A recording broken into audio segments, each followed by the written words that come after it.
নমস্কার বন্ধুরা, আজকের এই ভিডিওটিতে থাকছে ২রা জুন ২০২৬-এর সবচেয়ে গুরুত্বপূর্ণ 10টি কারেন্ট অ্যাফেয়ার্সের এমসিকিউ প্রশ্ন এবং তার বিস্তারিত ব্যাখ্যা, যেটি upcoming WBP, SSC, railway, PSC এর সমস্ত কম্পিটিটিভ এক্সামের জন্য অত্যন্ত গুরুত্বপূর্ণ হতে চলেছে। ভিডিওটিকে শেষ পর্যন্ত দেখার জন্য অনুরোধ রইল। দেখো, আজকের যে ক্লাসটি নেওয়া হচ্ছে, এই ক্লাসের পিডিএফ তোমরা আমার টেলিগ্রাম চ্যানেলে পেয়ে যাবে। এই টেলিগ্রাম চ্যানেলে পেয়ে যাবে। ঠিক আছে? তাহলে চলো আজকের যে নতুন প্রশ্নগুলো রয়েছে সেটা নিয়ে আলোচনা করা যাক। প্রথম প্রশ্ন কি বলেছে, যে সম্প্রতি প্রকাশিত ইন্ডিয়ার ফার্স্ট অলিম্পিক গোল্ড বইটি কে লিখেছেন এবং কে উন্মোচন করেছেন? অপশন এ রামচন্দ্র গুহ এবং নরেন্দ্র মোদী। অপশন বি কে অরুমুগম ও পিটি ঊষা। অপশন সি বিক্রম শেঠ এবং দ্রৌপদী মুর্মু। অপশন ডি সঞ্জয় বারু এবং অমিত শাহ। উত্তর কি হবে? উত্তরটা হচ্ছে কে অরুমুগম ও পিটি ঊষা, অপশন বি। তাহলে এর সম্পর্কে কিছু স্ট্র্যাটেজিকে তোমাদেরকে জানতে হবে, যে ইন্ডিয়ান অলিম্পিক অ্যাসোসিয়েশনের প্রথম মহিলা সভাপতি নির্বাচিত হন কিন্তু এই পিটি ঊষা। ঠিক আছে? প্রথম মহিলা সভাপতি। তার ডাকনাম হচ্ছে পায়েলি এক্সপ্রেস। পায়েলি এক্সপ্রেস বলে তাকে ডাকা হয়। ঠিক আছে? ভারত ভারত টানা 6বার অলিম্পিক অলিম্পিক হকিতে সোনা জেতে। ঠিক আছে? মোট 6বার টানা পরপরটা জিতেছে। ঠিক আছে? পরপর জিতেছে 6বার অলিম্পিকে সোনা। বোঝা গেছে? পরবর্তী প্রশ্ন দেখো। দেখো, এখানে আমি যেগুলো বললাম ঠিক সেগুলোই কিন্তু এখানে রয়েছে। পরবর্তী প্রশ্ন দেখো কি বলেছে, প্রতি বছর আন্তর্জাতিক এভারেস্ট দিবস কবে পালন করা হয়? অপশন এ 28শে মে, অপশন বি 29শে মে, অপশন সি 30শে মে, অপশন ডি 31শে মে। তাহলে আন্তর্জাতিক এভারেস্ট দিবস পালন করা হয় 29শে মে। 29শে মে কেন পালন করা হচ্ছে? 1953 সালের 29শে মে প্রথম এভারেস্ট জয় করা হয়। ঠিক আছে? প্রথম এভারেস্ট জয় করা হয় কার কার দ্বারা? এডমন্ড হিলারি এবং তেনজিং নোরগের দ্বারা। তাহলে এডমন্ড হিলারি হলেন নিউজিল্যান্ডের বাসিন্দা, আর তেনজিং নোরগে হলেন নেপালের বাসিন্দা। এরা দুজন এভারেস্ট জয় করে, এবং সেই দিনটাকে স্মরণ করে রাখতেই 2008 সাল থেকে এই দিনকে আন্তর্জাতিক এভারেস্ট দিবস হিসেবে পালন করা হয়। ঠিক আছে? আর 2026 সালে একটা রেকর্ড হয়েছে, সেটা হলো কামিরিতা। কামিরিতা হলেন শেরপা। তিনি মোট 32 বার এভারেস্ট জয় করে রেকর্ড গড়লেন। ঠিক আছে? তাহলে এই যে মাউন্ট এভারেস্ট এর উচ্চতা কত? বর্তমানে কিন্তু উচ্চতা একটু বেড়েছে, সেটা হলো 8,849 মিটার। বোঝা গেছে? এবং নেপালে এই যে এভারেস্ট, নেপালে কি নামে পরিচিত? নেপালে এই এভারেস্ট কি নামে পরিচিত? সাগর মাথা। সাগর মাথা। ঠিক আছে? নেপালে এভারেস্টকে সাগর মাথা বলা হয়। আর তিব্বতে কি বলা হয়? তিব্বতে কি নামে পরিচিত? চমু লাংমা। চমু লাংমা। চমু লাংমা। এগুলো কিন্তু পরীক্ষায় খুব আসে। ঠিক আছে? তার মানে নেপালে এভারেস্ট হচ্ছে সাগর মাথা নামে পরিচিত, এবং তিব্বতে চমু লাংমা নামে পরিচিত। নেক্সট প্রশ্ন দেখো। পরবর্তী প্রশ্ন কি আছে দেখো, স্ট্যাটিক গুলো কিন্তু আমি যেগুলো বলে দিলাম ঠিক সেগুলোই লেখা রয়েছে। অনলাইন গেমিং এর উপরে কত শতাংশ জিএসটি বহাল রেখেছে ভারতের সুপ্রিম কোর্ট? ভারতবর্ষের সুপ্রিম কোর্ট কত শতাংশ জিএসটি বহাল রেখেছে? যেহেতু এগুলো এক একটা বিপজ্জনক খেলা, সাধারণত মানুষের আর্থিক ক্ষতির সম্ভাবনাই বেশি থাকে লাভের থেকে।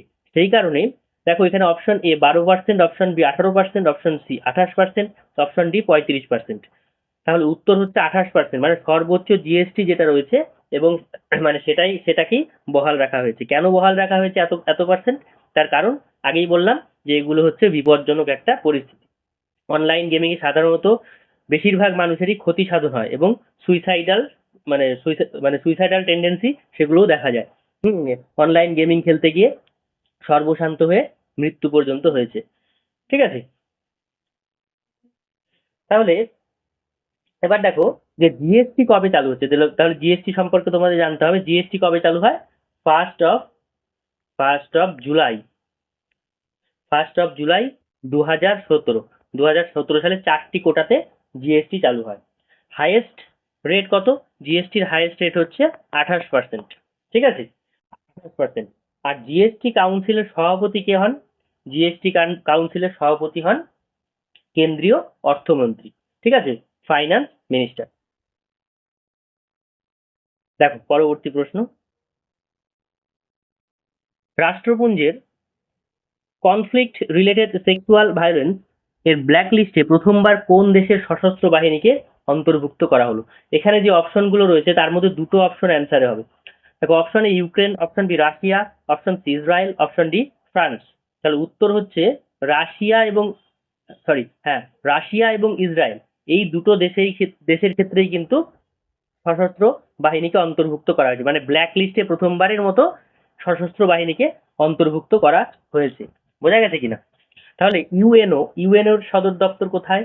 ইউএনও উত্তর কিন্তু তাহলে দুটোই হচ্ছে। ঠিক আছে, ইউএনও এর সদর দপ্তর হচ্ছে নিউ ইয়র্ক।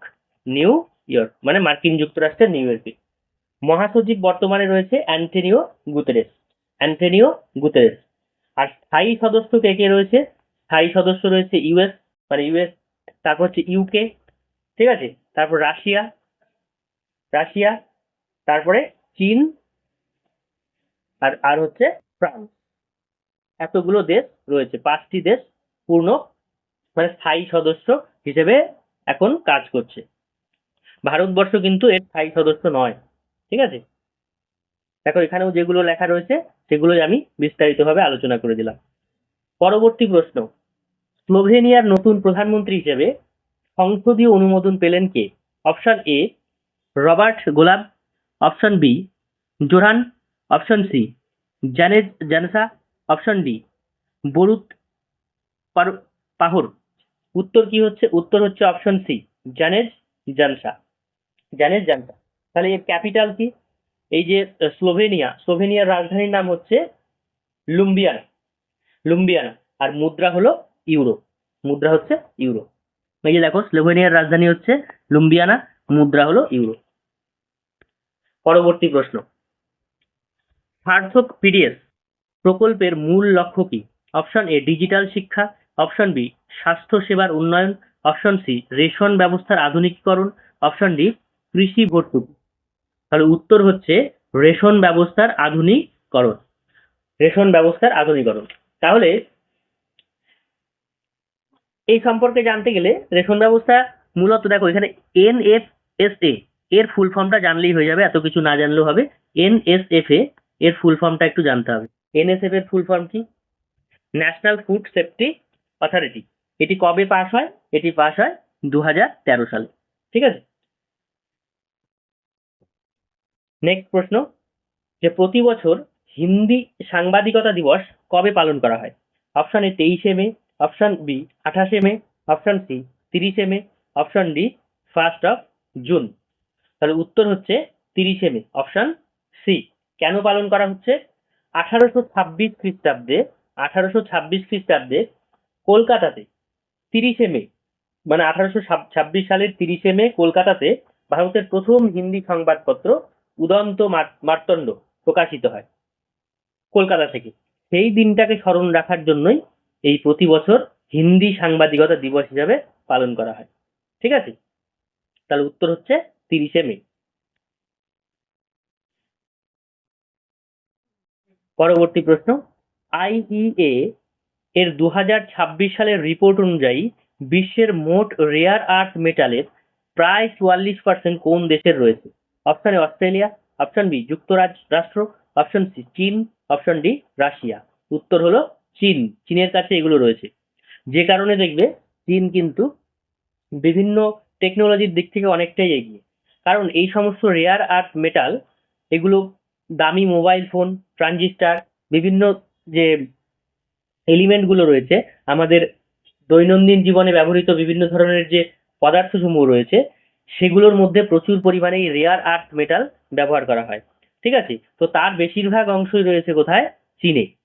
আর ভারতবর্ষে রয়েছে, ভারতবর্ষের কোথায় রয়েছে এই সমস্ত জিনিস? কোথায় পাওয়া যাচ্ছে? সাধারণত উপকূল রেখায়, উপকূল অঞ্চলে পাওয়া যায়। ঠিক আছে, উপকূল অঞ্চলে এই সমস্ত রেয়ার আর্থ মেটাল পাওয়া যায়। ঠিক আছে, কিন্তু সেটা খুব অল্প পরিমাণে। ভারতবর্ষের কাছে পর্যাপ্ত মজুদ কিন্তু এগুলো নেই।